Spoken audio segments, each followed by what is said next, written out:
capítulo 18. Palavra de Deus que está em Gênesis, capítulo 18.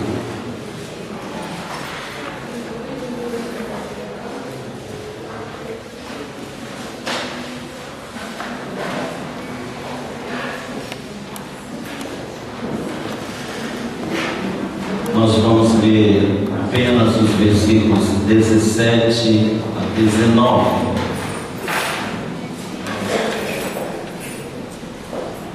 Versículos 17 a 19.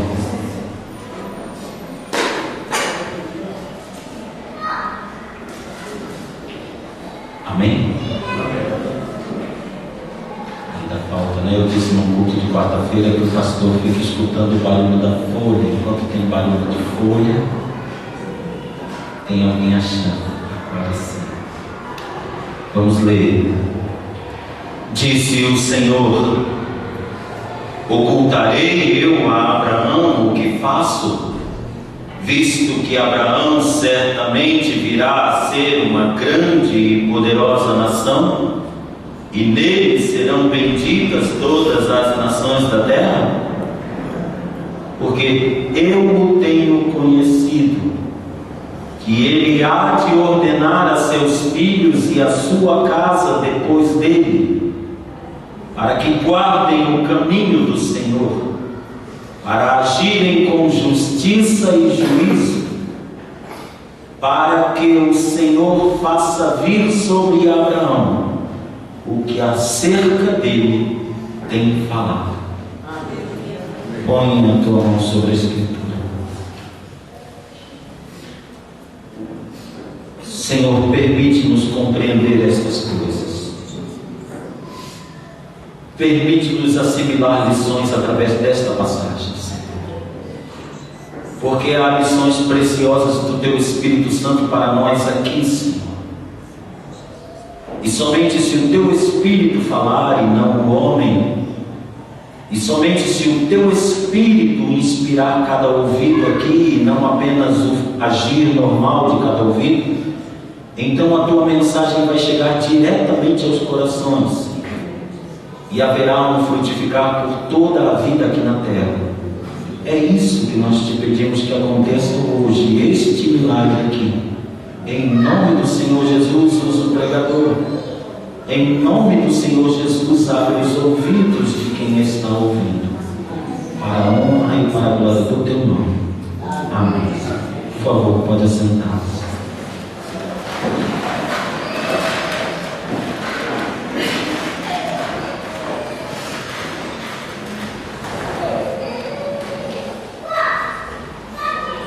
Há na pergunta introspectiva do Senhor um desejo quase palpável. O Senhor está perguntando a si mesmo, está falando de si para si, mas mandou Moisés registrar isso que ele falou consigo mesmo.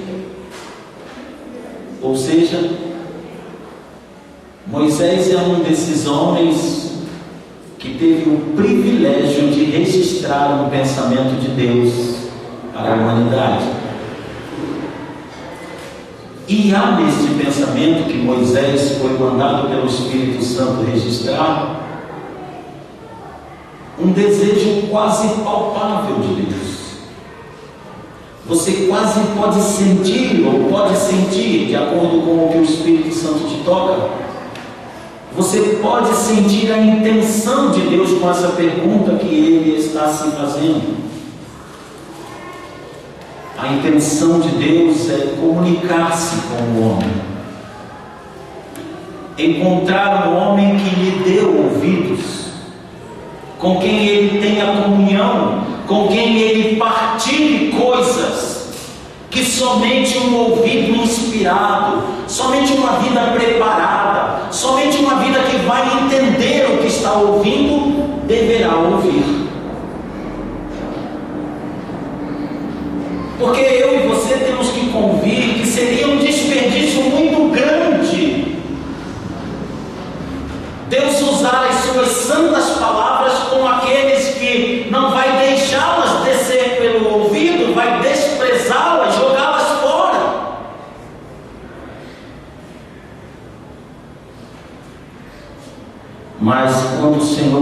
ver numa pessoa que ela tem ouvidos que ouvem, que ela tem coração que escuta, que ela tem mente que assimila. O Senhor tem um prazer muito grande em comunicar-se com essa pessoa.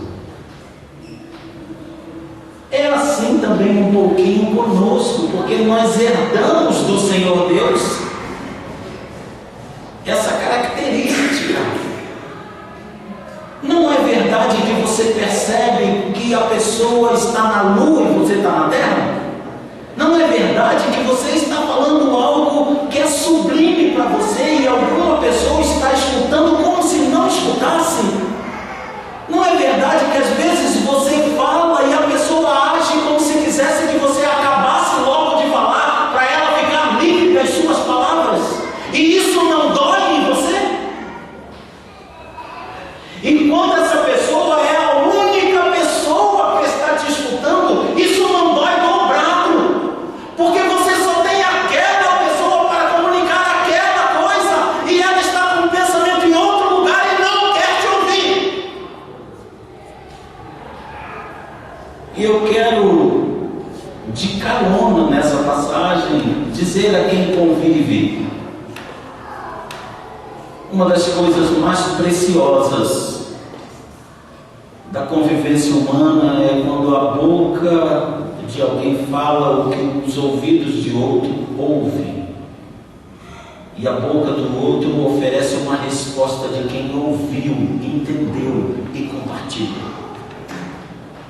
Você tem esse privilégio entre marido e mulher, entre pai e filho, mãe e filha. Em nome do Senhor Jesus, faça valer esse privilégio na sua casa, de falar e ser ouvido, de ouvir e compartilhar. Porque lares em que a comunicação não é perfeita, em que o compartilhar não é completo, são lares que muitas vezes aparentam estar tudo em equilíbrio, mas na verdade alguém sofre esse pequeno degrau que o tornaria uma pessoa ainda mais feliz. Permita que a comunicação do seu cônjuge, do seu familiar, seja manifestamente ouvida, e o teu marido possa dizer: eu gosto de conversar com você porque você sempre me escuta, e vice-versa. Deus diz: eu vou ocultar a Abraão o que eu faço? Essa é uma pergunta de retórica. Os homens estabeleceram a chamada pergunta de retórica. Pergunta de retórica é aquela que você faz com só uma resposta obrigatória. Por exemplo, eu dizer para os irmãos: não é esta parede da nossa igreja da cor ocre? A sua resposta obrigatória é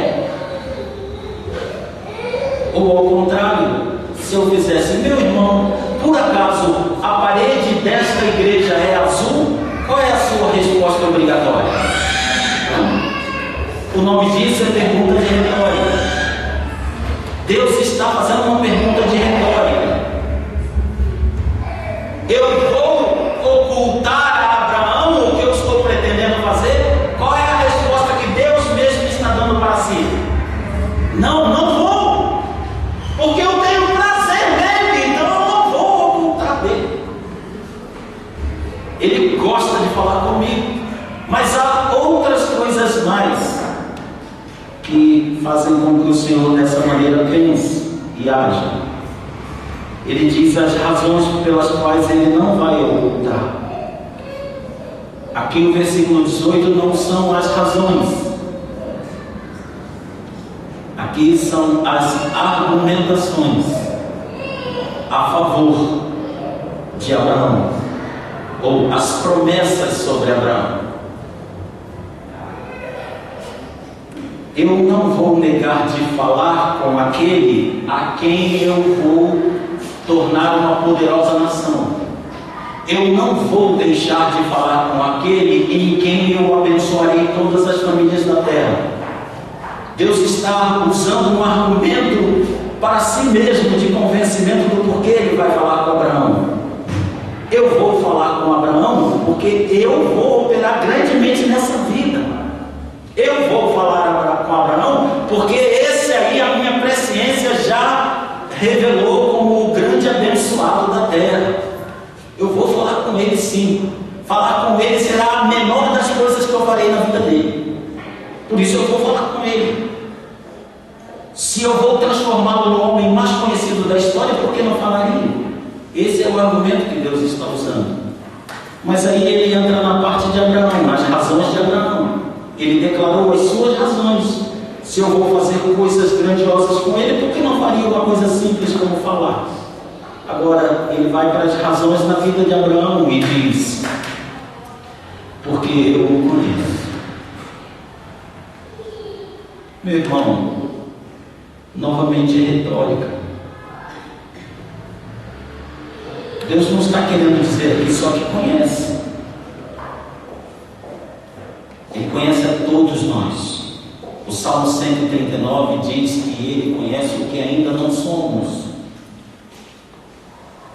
O Senhor conhece o que ainda não falamos, o que ainda não pensamos, o que ainda não acordamos, o que ainda não levantamos, o que ainda não agimos, o que ainda não demos vida, o que ainda não matamos, o que ainda não abençoamos, o que ainda não amaldiçoamos. Ele já conhece, porque Ele conhece todas as coisas.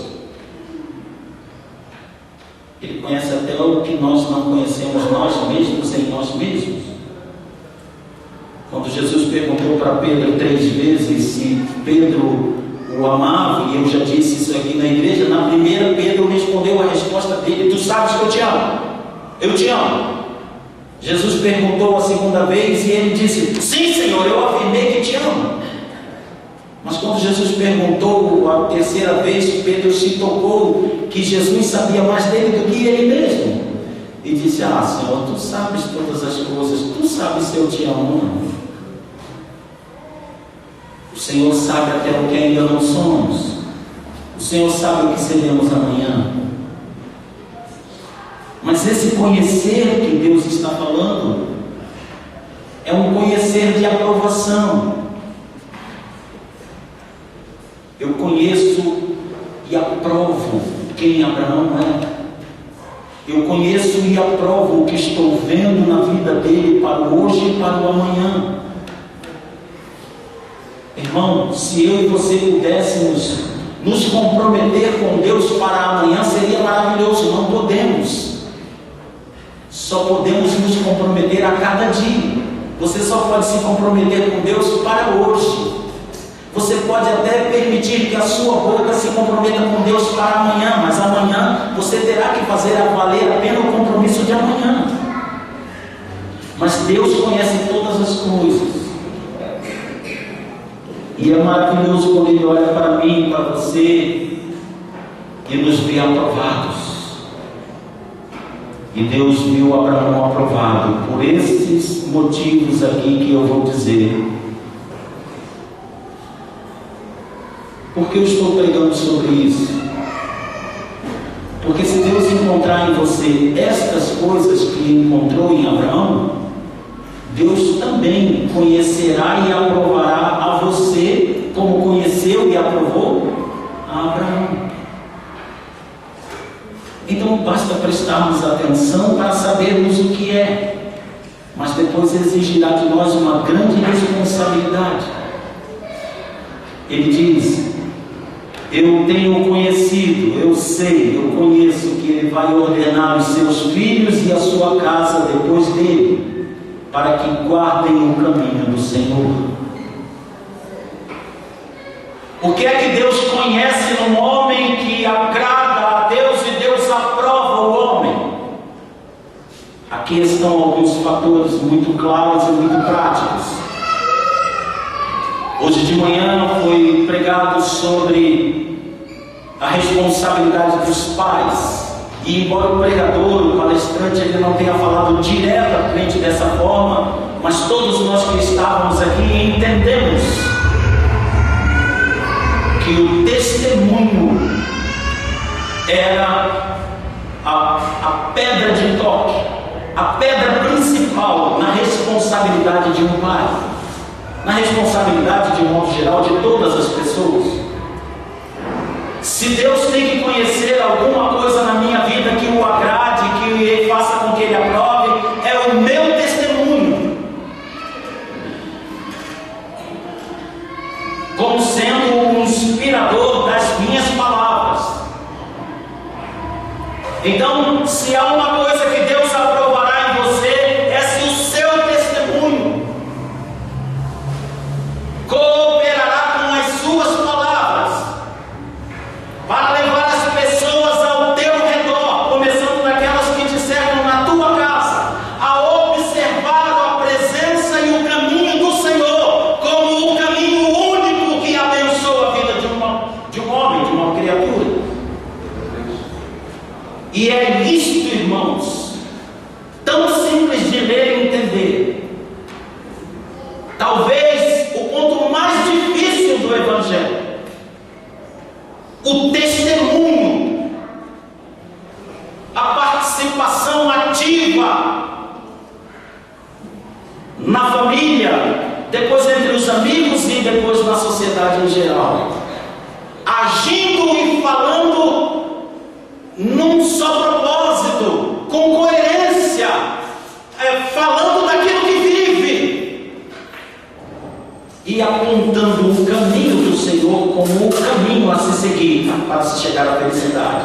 Isso faz com que Deus conheça um homem e o aprove, conheça uma mulher e a aprove.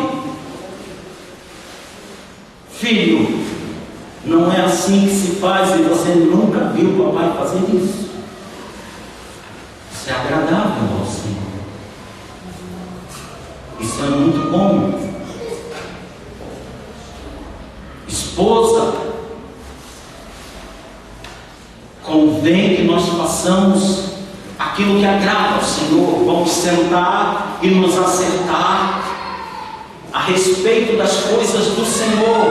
Eu quero fazer aquilo que agrada ao Senhor, porque eu quero ser aprovado por Ele. Vamos conversar a respeito, nossos costumes, nossa agenda diária, nossa agenda semanal, nossas palavras. Porque nós, esposa, vamos viver uma vida que agrada ao Senhor, uma vida que testifique a esposa também para com o marido. Querido, vamos sentar e vamos estabelecer um cronograma para a nossa vida. Vamos estabelecer uma meta para a nossa vida. E essa meta é viver uma vida de cristãos autênticos, uma vida muito positiva, uma vida muito ativa. Isso é agradável ao Senhor. E o Senhor diz que Abraão gostava de ordenar as coisas voltadas para o Senhor dentro do seu lar. Isso é muito agradável ao Senhor.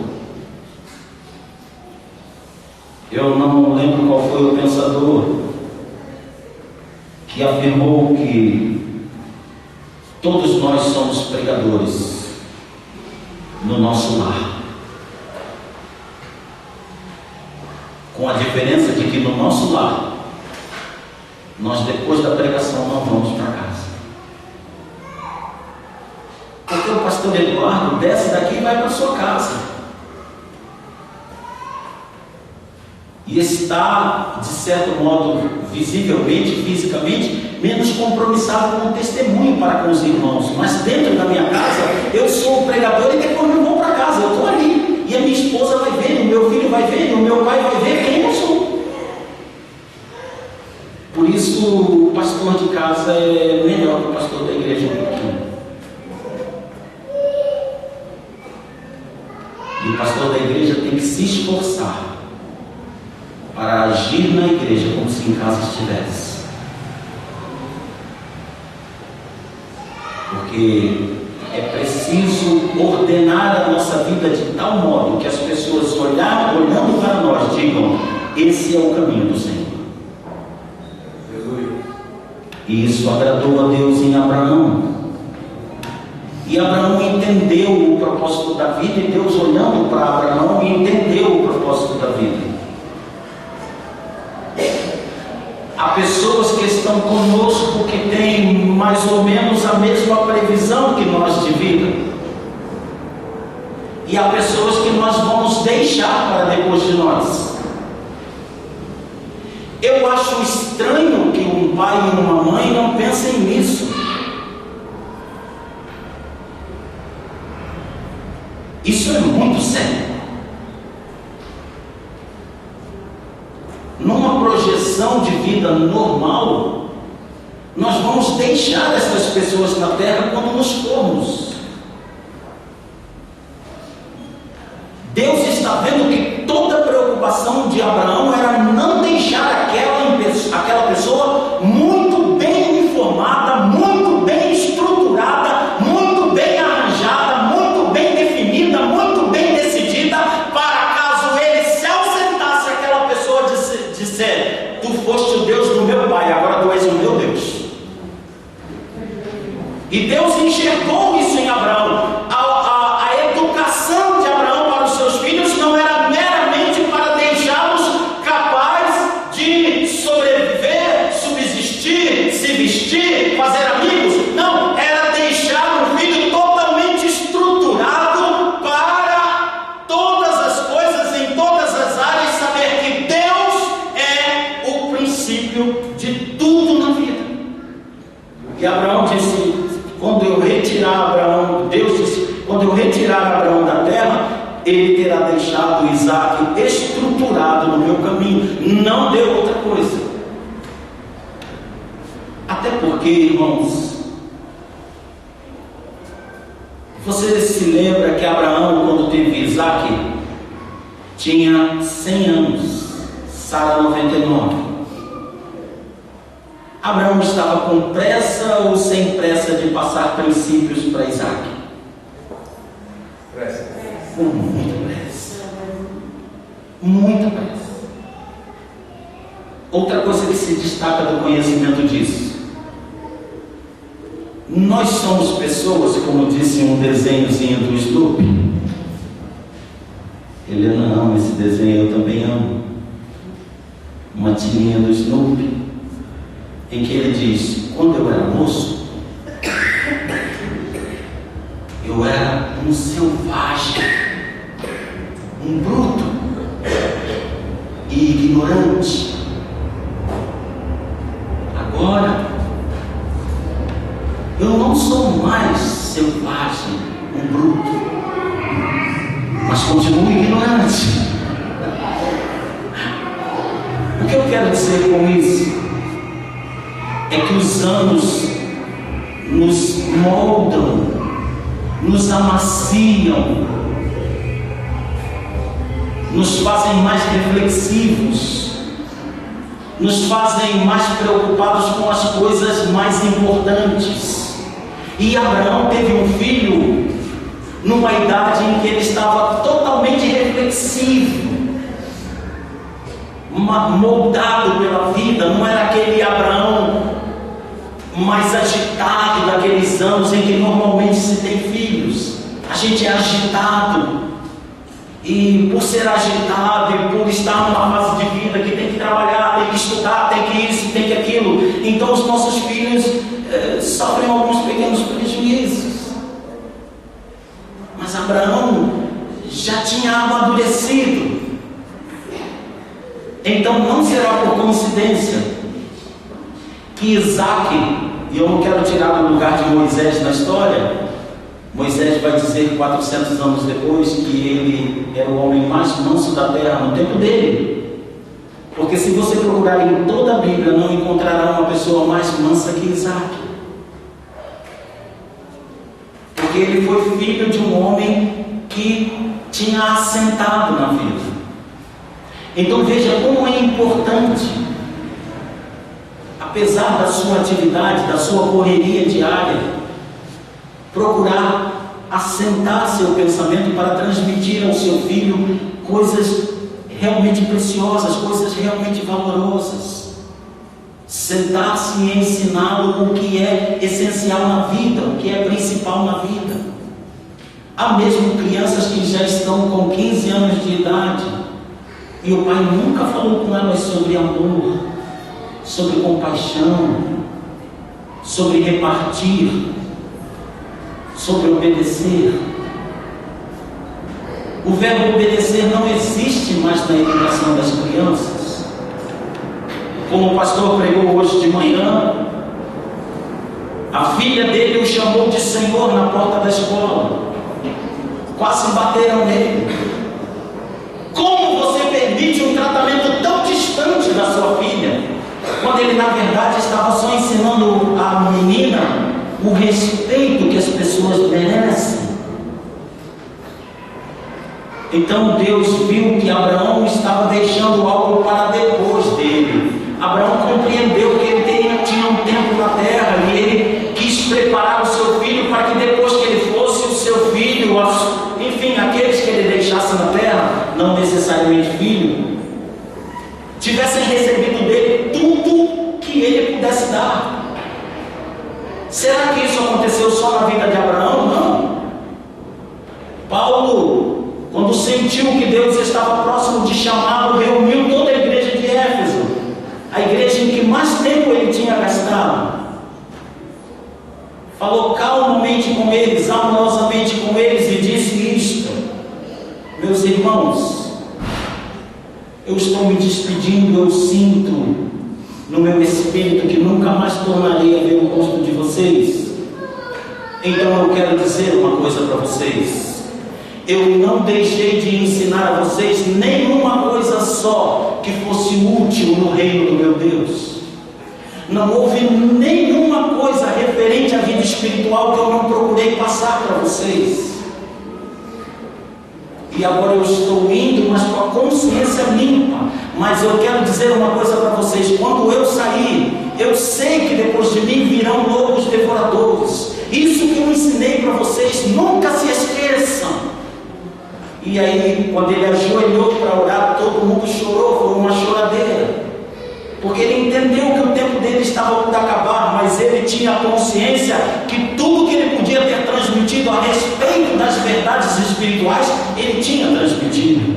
Pedro, da mesma forma, escreve aos seus leitores: irmãos, eu quero que depois da minha partida vocês não esqueçam de tudo que lhes falei, de tudo que procurei lhes provar. E Deus ama isso, irmãos. E eu, 750 mil quilômetros depois de Pedro, ou Paulo, ou Abraão, procurei nesta igreja, neste ministério, colocar tudo aquilo que eu achava que era mais importante, que eu acho que é mais importante. Porque eu quero, irmãos, em primeiro lugar, ser aprovado por Deus. E eu quero que depois, um outro pastor que venha assumir o ministério depois de mim, não sei quando e não sei quem,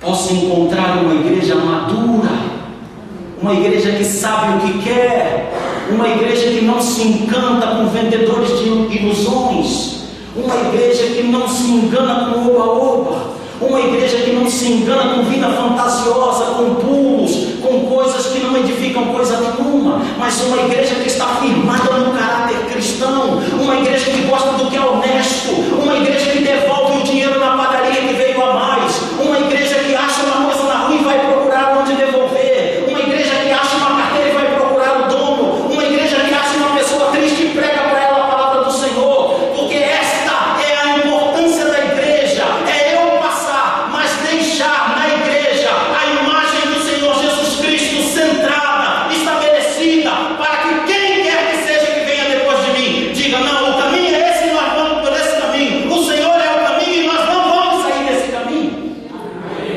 E é isso que agrada ao Senhor, nos preocuparmos com o depois.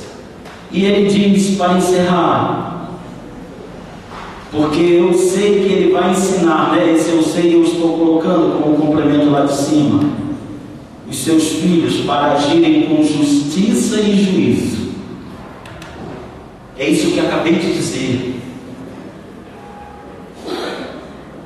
Deixe sempre, por onde você passar, a lição clara de justiça e de juízo, do que é certo, na obra de Deus, no que é certo na casa de Deus, no que é certo numa família cristã. Um pai que pega uma garrafa de cerveja na presença do filho está dando uma facada no seu filho, está desabilitando o seu filho a vencer aquilo quando tiver que enfrentar. Pense. É necessário deixar uma estrutura em que as pessoas que ficarem digam: não, isso não é justo, isso não é certo, isso não é reto, eu sou cristão, cristão não fazem essa coisa. Na ansiedade de lutar contra a homossexualidade no mundo, e não há que se lutar contra a homossexualidade. Eu não luto contra nada de que eu tenha compaixão. Então não há como classificar-me como preconceituoso contra a homossexualidade, porque ninguém pode ser classificado como preconceituoso daquilo que ele tem compaixão. E eu tenho compaixão. Mas um rapaz conhecido meu, muito amigo de juventude, ele pegava fotos de mulheres despidas para um garotinho da idade daquele pichuco que passou ali, do filhinho do Irã, do Filipinho. Aqui, meu filho, ó, é disso que você gosta. E quando o menino começou a falar, o menino só falou mamãe, e depois começou a falar todos os palavrões da terra, porque ele tinha que ser homem. Irmão, você tem que ensinar ao seu filho justiça, coerência, atitude, posição, honestidade, integridade, fé, poder na palavra, poder na oração, autoridade espiritual, louvor no nome de Deus, família como centro da sociedade. E é isso que ele ensinou para os seus filhos: justiça e juízo. E o encerramento: para que o Senhor faça vir sobre Abraão o que acerca dele tem falado. Deixe-me te dizer, vou usar um verbo bastante ousado, por favor me entenda. Entenda o sentido figurado do que eu vou te dizer. Provoque na boca do Senhor nosso Deus uma palavra, uma promessa de bênção sobre a tua vida. Provoque isso. Pastor, nada pode ser escondido a Deus. Eu sei, mas nós estamos falando em segredo. É o Espírito dele que está usando a minha boca. Eu sei disso. Então tome como sendo palavra do próprio Espírito Santo de Deus para você. Provoque que a boca do Senhor Deus profira promessas sobre a tua vida. Provoque isso. Faça com que o Senhor se incline, com que o coração do Senhor venha praticamente na sua boca e ele diga: vou abençoar esta pessoa, ela está provocando a bênção na vida dela. Pastor, me ensina como eu faço isso, que eu quero fazer isso já agora. Eu quero provocar o Senhor agora. Tudo bem, vou te dar 3 passos para provocar o Senhor. Ouve. O Senhor nosso Deus é o único Deus. Marca isso a ferro no teu coração, a fogo. Zele, honre, defenda com unhas, com dentes, com a sua própria segurança. Defenda o Senhor, defenda as coisas do Senhor. Não fique indiferente, não fique indiferente à forma como o Senhor é tratado no seu serviço. Não fique indiferente, não fique indiferente às piadas que são contadas sobre cristianismo, sobre cristão. Não fique, não aceite nada em tua reunião, onde quer que você esteja, que blasfeme do nome do Senhor, que ouse levantar dúvidas contra a ação do Senhor, que ouse por limites na atuação do Senhor. Não aceite, diga não aceite.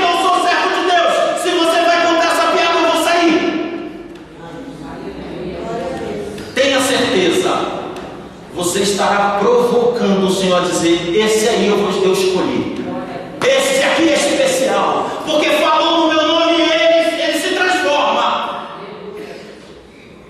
Um homem de 3 metros e 1 palmo na contagem maior do côvado, porque todo mundo conta o côvado na contagem menor, 45 centímetros. Mas o côvado de um homem alto é de 52 centímetros até. E nessa contagem havia um homem filisteu de 3 metros e 1 palmo. E ele falou: quem é esse Deus? E quem vai defender esse Deus aí? E quem é de vocês que vai ser o valente que vai vir aqui brigar em nome desse Deus aí? Vem que eu destruo, eu corto em tirinha, faço bife com cebola, pode vir. E todo mundo se acovardou. Mas um homem que era cheio do Espírito de Deus falou assim: não, o que esse cidadão está falando do meu Deus? Por que ele está falando isso do meu Deus? Eu morro, ele me faz em tirinha, mas eu vou lá. E se Deus me der força, eu jogo ele no chão. Mas ele não vai falar do meu Deus, não. E as pessoas disseram: olha, tu não pode lutar, posso. Posso sim, e vou. Saul disse: põe a armadura. Ele pôs a armadura, falou: essa armadura vai me derrotar. Antes dele me derrotar, tira a tua armadura, eu vou com a minha pedra. Por quê? Porque Deus dá mira na minha pedra. Deus não dá mira na tua armadura. Deus dá mira na minha pedra. Por isso não adianta eu querer pregar como Silas Malafaia. Não adianta eu querer pregar como Edir Macedo. Porque essas são as armaduras dele. Deus dá mira na minha pedra. Do jeito que eu falo, você entende o Espírito Santo. É desse jeito que eu tenho que falar. E Davi pegou a pedra dele e falou: Deus dá mira na minha pedra. Quando o gigante veio, ele pegou 5 pedras. Mas na primeira ele pôs o gigante no chão. O gigante então da vida, ele pegou a espada do gigante e cortou a cabeça do gigante. Agora está morto mesmo. Eu não estou dizendo que você saia matando pessoas. E você está entendendo que eu não estou dizendo isso. Mas defenda a honra do Senhor com unhas e dentes. Defenda a palavra do Senhor com unhas e dentes. O Senhor me fez conhecedor da palavra dele. Eu tenho debatido a palavra dele com metade do mundo. As pessoas dizem que o Senhor não fez isso ou não fez aquilo. Eu provo que fez e que desfez. E a pessoa não tem o que dizer, porque ninguém vai falar alguma coisa do meu Senhor que eu não defenda. E com isso eu vou provocando meu Senhor. Provocando. Ele vai dizendo: olha esse garoto, olha esse menino, esse cidadão não consegue falar 2 idiomas na vida. Já tentou 5 vezes. Ele fala metade de 4 idiomas, mas não fala nenhum deles completo. E vai defender a minha palavra. Mas se meu espírito ajudar, ele defende. Toma. Em segundo lugar, seja reto. Eu vou descrever um reto para você. Faz o que é correto, reconhece o que é errado e está pronto para mudar. Esta é a definição de reto mais curta que o Espírito Santo me deu. Acho que é para você entender bem. Ele faz o que é correto, ele reconhece o que está errado e está pronto para mudar. Seja reto. Você vai provocar palavras, promessas de bênção na sua vida e na vida da sua família. Seja reta diante do Senhor. O que você falar, faça. O que você fizer, fale. Seja reto diante do Senhor. Não seja como Ananias e Safira. Quanto custou essa casa? 5.000. E os outros 45.000? Fale retos o que é diante do Senhor. Senhor, a casa custou 50. Eu estou te dando 5. Os outros 45 eu vou investir em outra casa. Foi o que Pedro disse para Ananias e Safira. O Senhor te abençoaria. O Senhor não está indo contra ti porque deste uma quantia menor. Está indo porque disseste uma mentira. Não fosse reto diante do Senhor. Seja reto. Faça o que é correto. Quando errar, reconheça que errou e se disponha a mudar. Em terceiro lugar, se você quer atrair as bênçãos do Senhor para a sua vida, encha o seu coração, o quanto você puder, o quanto você conseguir, de misericórdia. O quanto a tua Encha a tua alma de misericórdia, porque ela vai vazar pelos teus olhos. Você vai olhar para uma pessoa necessitada, aquela misericórdia vai vazar dos teus olhos. Você não vai conseguir, aquilo vai remexer dentro de você, porque você se alimentou de misericórdia. Então você vê uma pessoa necessitada, aquilo fica dentro de você. Você não consegue dormir, você não consegue comer, você não consegue comer bem sabendo que alguém está comendo mal. Enche a tua vida de misericórdia, as tuas mãos vão transbordar de misericórdia. Encha-te de misericórdia, a tua boca vai transbordar de misericórdia. Quando todo mundo estiver dizendo mal de uma pessoa, você vai dizer para ela: me dá tua mão, vem. E o Senhor não resiste à misericórdia, porque Ele é o grande operador da misericórdia. Então, quando você está tentando se encher de misericórdia, você está tentando e pedindo a Ele que te encha dele. E quando o Senhor te enche dele mesmo, Ele não te negará promessa nenhuma e cumprirá todas na tua vida. Defenda a causa do Senhor, seja reto e enche-te de misericórdia. O Senhor se inclinará para ti, prometerá coisas na tua vida. Ele não descansará, é o verbo que está na Bíblia, enquanto não tiver cumprido todas as promessas que te fez. Amém. Eu sei disso. Sei até porque estou falando isso. Porque o Senhor me trouxe até aqui, debaixo de todas as suas promessas. Quando a última promessa encerrar, aí Ele dirá: deixou? Eu direi: deixei. Ele dirá: agora tudo bem, você sabe. Faça isto no teu lar. Porque essa criancinha ali, o menininho do Ira, a Juliana estava na porta, alguém perguntou: por que ele está chorando? É porque o pai dele foi guardar o carro e ele pensou que o pai ia embora. Ela respondeu. Você pode deixar uma criancinha dessa sem conhecer o caminho do Senhor? Você pode fazer isso com ela? Você não é o que dá a roupa para ela? Você não é o que dá a comida? Você terá coragem de deixar essa criancinha sem conhecer o caminho do Senhor? Que o Senhor te abençoe na sua missão. Amém. Baixe a cabeça. Espírito Santo de Deus, como é glorioso ser discípulo do Senhor Jesus. Como é glorioso, Senhor, ter algo dentro de nós que dá prazer comunicar aos outros. A alegria de viver, a compaixão, a misericórdia, a graça, a virtude do Espírito Santo, a retidão, a justiça, a coragem, o desprendimento. Como é bom, Senhor, que o Teu Espírito Santo semeie estas coisas em nosso coração. Nós só podemos te pedir, Senhor, usa todas as Tuas sementes. Não fique nenhuma semente na Tua mão. Semeia em nossas vidas, Senhor, todas as Tuas virtudes. Nós queremos marcar esse mundo com a nossa presença. Nós queremos marcar a nossa família com a nossa vida. Nós queremos marcar este bairro com esta igreja. Ó Senhor, semeia todas as Tuas sementes em nós. Eu quero imaginar, Senhor, nesta noite, o céu se abrindo e caindo sementes, Senhor, neste lugar, e tocando em nossos corações como um campo fértil, e descendo na terra dos nossos corações, Pai. E eu te peço, Senhor, depois que lançares todas as sementes, que o Teu Espírito Santo regue esta terra, caia com chuva sobre os nossos corações. Toma pessoas aqui neste lugar do Teu Espírito Santo, meu Deus. Enche, Senhor, pessoas neste lugar da Tua glória, Pai. Todo aquele que está entregando o coração a Ti, receba a